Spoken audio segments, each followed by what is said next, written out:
Reading with your kids. Hola, ni hao, konnichiwa, assalamu alaikum, shalom, mahaba, moni muli wanji, namaste, jambo, bienvenidos. Hi, my name is Jedley, and this is a special Protecting the Planet with Your Kids episode of the Reading with Your Kids podcast.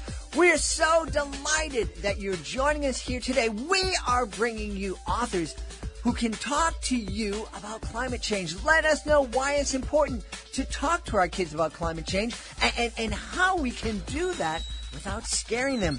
Our guest today is one of our friends, Patricia Newman. She is here to share with us some great insights from her brand new book, Planet Ocean. Before we invite Patricia into the studio, we want to let you know we have a whole lot of new innovations coming to the Reading with Your Kids universe this summer, the summer of 2021. We're so very excited, and we don't want you to miss anything. So we really would appreciate it if you could connect with us, and there's so many different ways to connect with us. First off, we'd love for you to subscribe to the show on the iHeartRadio app, on Spotify, on Amazon Music, Apple Podcasts, Stitcher Radio, Podchaser, wherever you find your podcast, you can find the Reading with Your Kids podcast. We'd also love for you to subscribe to our newsletter. You can do that for free at our website, readingwithyourkids.com. And please connect with us on social media, facebook.com/readingwithyourkids, at Jedley Magic on Twitter, and at Reading with Your Kids on Instagram.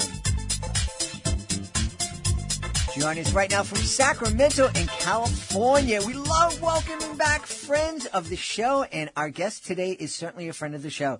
Please welcome back the author of the brand new book, Planet Ocean, Patricia Newman. Patricia, good to see you. Great to see you too, Jed. Thanks for having me on the show. It's fun to be here. I'm always loving it when you come on. You have such a great perspective and helping us introduce kids to different ideas in the STEM field. And, I know one of the things we had such fun talking about was how scientists need so many different people.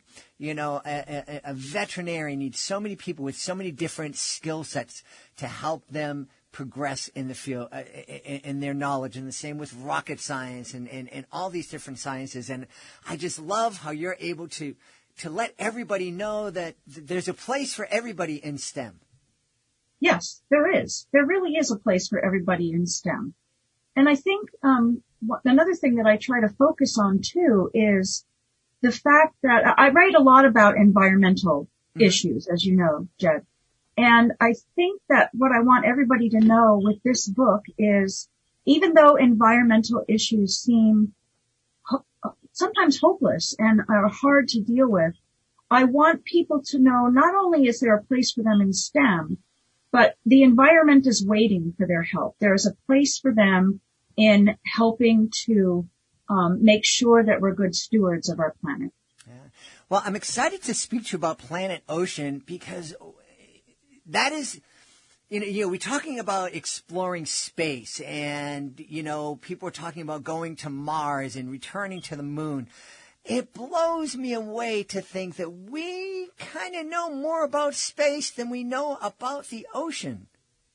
I know, it's crazy, isn't it? Yeah. It's absolutely crazy. I was watching the Mars rover coverage and I'm thinking, we still know more about space than we know about the ocean. Yeah. We're just beginning to really explore the deep ocean, but even some of the areas that we think we know pretty well, like kelp forests or the coral reef area, we don't know as well as we think we do. Mm-hmm. We don't know a lot about the minute interconnections between some of the animals and how our habits affect them. We're only now just starting to figure out how ocean acidification might affect fish. Scientists, for instance, have done studies on clownfish, those little Nemo fish in the Nemo movie. And ocean acidification makes clownfish bold. They're very small. They are at the mercy of their predators. But for some reason, when they swim in acidified water, they become very bold and they stand up to their predators, which, as you might imagine, Jed, doesn't work out too well for the clownfish. So we really don't want this to happen. And the same kind of thing is happening with salmon up in the Pacific Northwest. Acidified water kind of confuses them. And we're just beginning to understand these relationships. Well, it makes sense, the old expression, you are what you eat. Certainly there are foods choices that we can make and what we feed ourselves that can definitely change our moods and how we behave. A lot of kids who, and I'm probably in that camp, who have, the extra energy and have a hard time with attention. If we eat certain foods, we can kind of deal with that better. So I guess it makes sense that if fish are swimming around in acidic waters, it will change the way that they behave. It does. It really does. And I think that it has implications for us. One of the very important reasons that I wrote Planet Ocean, and I worked incidentally on this book with Annie Crawley. This is our third book we've teamed up for. And our whole goal in this book was to help children and their caregivers understand our connections to the ocean. So if clownfish or salmon are having trouble in acidified water, so let's take salmon, for instance. If salmon are having trouble in acidified water, then that has ramifications for us because you can't go to a restaurant or a fish market anywhere in the world and not see salmon on ice. So what happens to our food supply if salmon are swimming right through their predators rather than trying to avoid them? We mentioned it right at the top of the show. We know so little about the ocean. I had a chance to speak with Fabian Cousteau, and he was sharing with me that we probably only explored 5% of the ocean, and the ocean is most of the world. So we've really explored such a tiny part of the, I think when I was speaking with Fabian, it's like we've explored Boston and we've left out the rest of the North and South America. Yes, you're absolutely right. Yeah. The ocean covers more than 70% of our planet. And when you look at a map in any classroom in the United States is probably a Mercator projection. And I know that's getting a little technical, but Mercator projections sort of distort the sizes of various land masses. So Greenland looks the size of the entire continent of Africa when it's only a fraction of the size of Africa. That's just a for instance. So what you're seeing on a map in a school classroom is actually wrong. You're not seeing the entire 70+% of our ocean, or 70+% of our planet, that is ocean, because the map just isn't showing that. Yeah. So we have to readjust our thinking and readjust the way we, readjust our relationship with the sea. Why do you think it is that we've explored so little of the ocean? I mean, because we do have this connection. We get so much of our food from the ocean. We rely on ocean and tides for a lot of energy and things like that. We certainly travel and send goods across the ocean, but we haven't taken the time to really explore it. Why do you think that might be? I'm not exactly sure, Jed. It's a great question. I think part of it is because we're terrestrial beings. We live on the land. The ocean is foreign to most of us. And many of us scuba dive, but many of us don't. Many of us swim, but many of us are afraid of the water. Many of us think sharks are cool, and many of us think Jaws when we think about sharks. So we have these, the ocean is oftentimes misrepresented in the media with movies like Jaws. As much as I love the movie Jaws, I'm not trying to disparage the movie, but sharks don't normally behave that way. So, I think we need to re-educate ourselves about the ocean. And it's not just our food, and it's not just our recreation and the tides that control our weather, the oxygen makes about 50% of the oxygen that we breathe every single day, no matter if we live on the coast of California or we live in Nebraska. We are breathing ocean oxygen every single day. And the little tiny organisms called phytoplankton in the ocean that make oxygen have been doing so for about 1.75 billion years longer than plants and animals on land. Wow. But when you were in school, you were probably taught that oxygen is made by trees and other plants, right? Absolutely. Your teacher probably didn't mention that phytoplankton in the ocean was making the lion's share of the oxygen that you're breathing. Yeah. I definitely heard of phytoplankton. Not sure if it was in elementary school. That was like about 100 years ago. But you're right. We did have this, the notion was that we got most of our oxygen from trees and from the Amazon and the rainforests and things like that. What was it that drew you to write Planet Ocean? Well, for me to start any book project, I have to have a personal connection to it, Jed. And I grew up at the water. I grew up on lakes and rivers. I sailed with my dad. We went to the ocean constantly when we visited our relatives. I grew up in Vermont, so we were not on the coast, but we were on Lake Champlain. Mm-hmm. So the ocean was always, or the water was always part of my life. And as I became an adult, the ocean became part of my life. I lived in San Diego. I learned how to windsurf. I learned how to do all the fun things that people do at the ocean. But then when I started snorkeling, I started to look below the surface and really start to question, why is all of this life here? What purpose does it have? And then when I met Annie Crawley, when we wrote Plastic Ahoy together, she gave me another focus of the ocean, another way to look at the ocean, a below the surface perspective. And in fact, to write Planet Ocean, she even gave me a scuba diving lesson, so I would have that below the surface perspective. So, and she is she's in the Women's Diver Hall of Fame. She is an ocean advocate. She's a brilliant, filmmaker and photographer. All of her pictures in Planet Ocean are by Annie Crawley. Our QR codes, that lead to, videos that give readers an interactive aspect to this book are all produced by Annie Crawley, her footage. So, meeting Annie and my personal ocean experiences were definitely all wound up together in writing this book. Yeah. You mentioned something that really is, I think, important.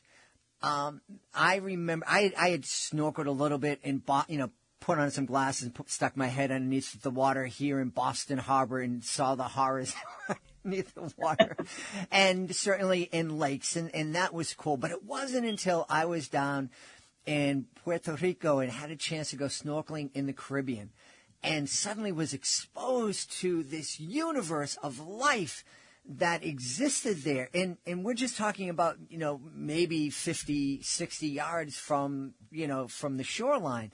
And then just to, let my imagination run wild and think, wow, what is even, under there, way out there and going down real deep. I think it changes the way we look at the ocean, and I think we definitely have a better respect for the ocean. I think you're right. I think the minute you have an experience with something, you learn to care about it. And once you care, you can protect it. It's funny that you mentioned the coral reefs and you call them a universe, because coral reefs really are the cities of the underwater world, because so much is happening there. The coral are layered with all different kinds of animals, and there are so many different forms of life on a coral reef that scientists haven't even identified them all. One of the people that we profile in our book, Planet Ocean, is a group of stories about lots of scientists and local and indigenous people and kids and teens who are experiencing climate change and doing something about it. But one of the scientists we interviewed, Daria Akina, she has developed a new type of photography. She created this new algorithm, and to do that, she had to create new math. Just think about that. She developed new math with her colleagues. And what this algorithm does is it takes an underwater photograph of a coral reef, let's say, and eliminates the water. So scientists can begin to count and identify all the life forms that live on that reef. Isn't that amazing? That is amazing. Wow. And I imagine the numbers we're talking about of organisms is huge. We're probably talking about tens of thousands maybe. Yes, exactly right. But the reason that coral reefs are so important to us is that about 25%, I think that's the right number, about 25% of all ocean life spends some time in a coral reef, whether they're using it as a nursery before they get big enough to swim out into the open ocean, or whether they just come and go. But coral reefs are sort of like these breeding grounds and these protective nurseries where smaller fish can grow bigger and finally go out into the open ocean and behave like adult fish. Yeah. Now, I know that coral reefs are in danger. What are we doing that's endangering coral reefs, and what can we do? What can a typical family do to help protect them? Well, this is an interesting question. I'm really glad you asked it. So what's happening is we are spewing tons and tons and tons of carbon dioxide into the air with machines, airplanes, cars, trains, you name it. And we've been doing so since the Industrial Revolution. And for a time, the ocean absorbs our carbon dioxide. So most people think of climate change as something that just happens on land. But what really happens is with all this excess carbon dioxide in the environment, some is absorbed on land, some is absorbed in the ocean, about 30%, about a third. And the problem with that is when carbon dioxide is absorbed by the ocean, there's a chemical change that happens with seawater. And this chemical change acidifies the water. Now, it's not making the water an acid. It's not as if the ocean is going to burn your toes if you step into it. Mm-hmm. The water is becoming slightly more acidified. So it's beginning to affect fish, like the way I said for Nemo and salmon. But also what's happening is this acidified water creates these hydrogen ions that suck up all of the carbonate ion that reefs need to grow. Reefs need to absorb this carbonate ion to grow and expand. And if they don't absorb enough of this carbonate ion, they become weak and they become victims of storms, or they might even start to dissolve. Another thing that's happening with our excess carbon dioxide is our oceans are warming. We've heard that about this term global warming, which I'm not sure I entirely like because it's a little misleading. Mm-hmm. But in the ocean, the excess carbon dioxide also makes the seawater a little bit warmer. Not a lot warmer. It's not boiling, but it's warm enough that it starts to affect the marine life.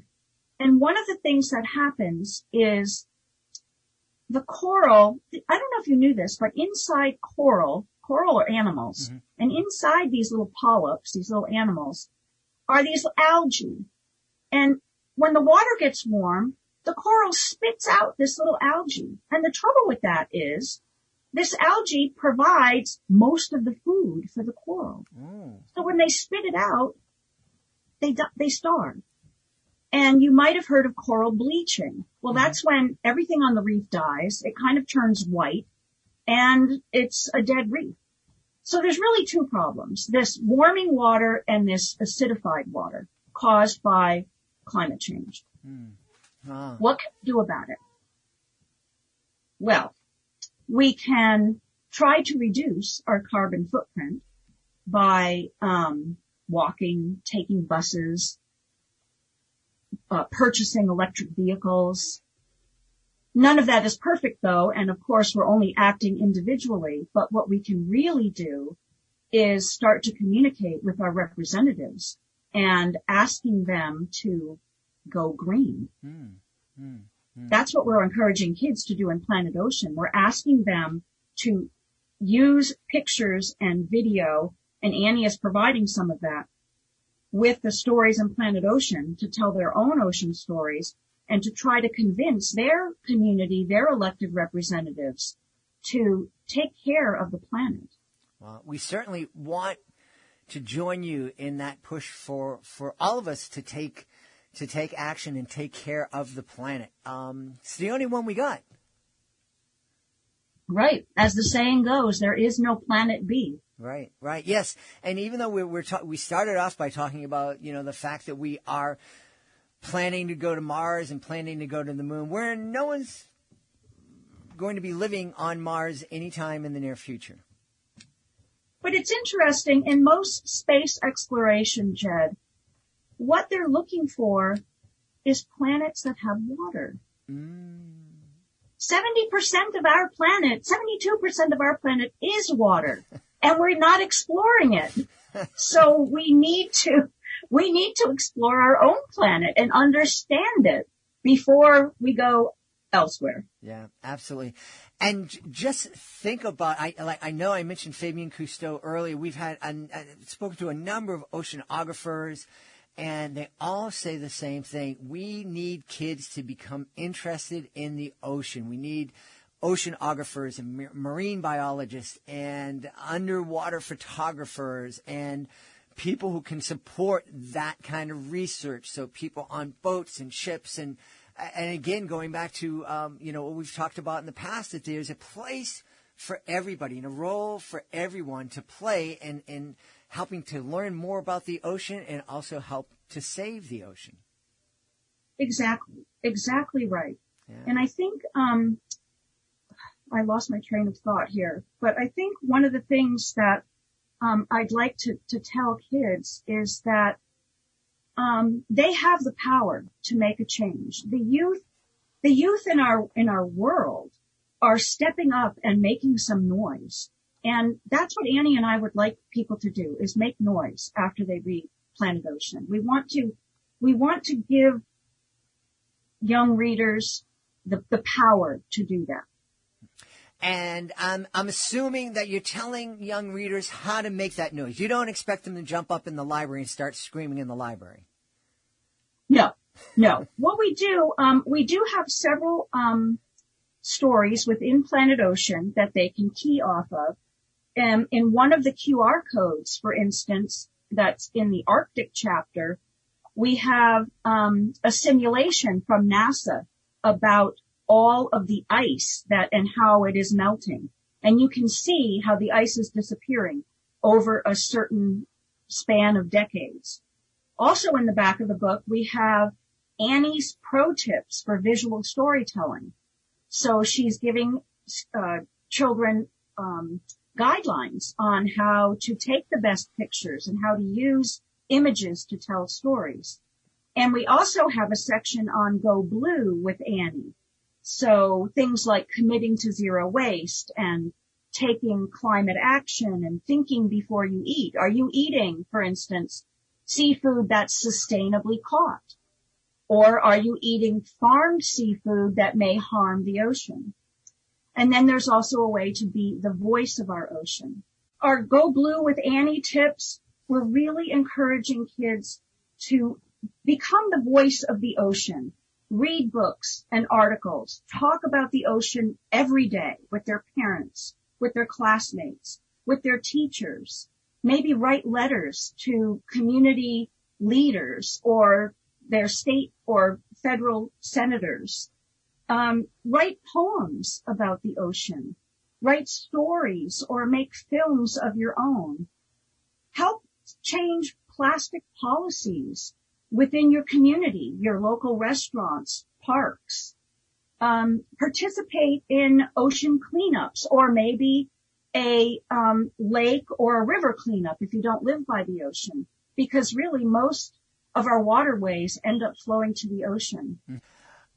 Patricia, you've given us a lot of things to think about, a lot of great things for families to do together. I know families going to want to know where to learn more about Planet Ocean, where they can find it, and also learn more about you and all the great books that you've created for families.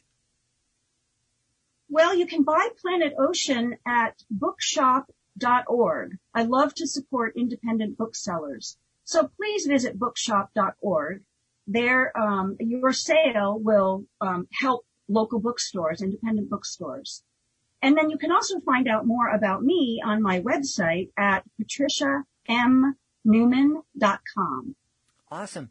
We've had a great time speaking about the ocean and what we can do to help it with the author of Planet Ocean, Patricia Newman. Patricia, thanks so much for being back with us tonight. Thank you, Jed. It was fun. Please be sure to join us for the next episode of the Reading with Your Kids podcast. Our guest will be Raina Martyr-Ginton. That's the next episode of the podcast. Hey, if you are the author of a fantastic children's book, we would love for you to be a guest on the show. Being a guest, it's fun, it's easy, and it gives you the chance to tell thousands of people about your fantastic book. All you need to do is to go to our website, readingwithyourkids.com. Click on the author's Click Here button at the top of the page. Scroll on down to be a guest. I want to thank the folks who made today's show so wonderful. Of course, I want to thank our guest, Patricia Newman. Be sure to check out Planet Ocean. Also want to thank my team, Alejandro Doherty, Fatima Khan, Helen Fraser, Justina Thompson. I want to thank my beautiful wife for all the support she gives me. Most of all, we want to thank you. Thank you so much for taking the time to join us today. And as always, thank you so very much for taking the time to make the world a better place by reading with your kids. I'll be looking for you in the next edition of the Reading with Your Kids podcast.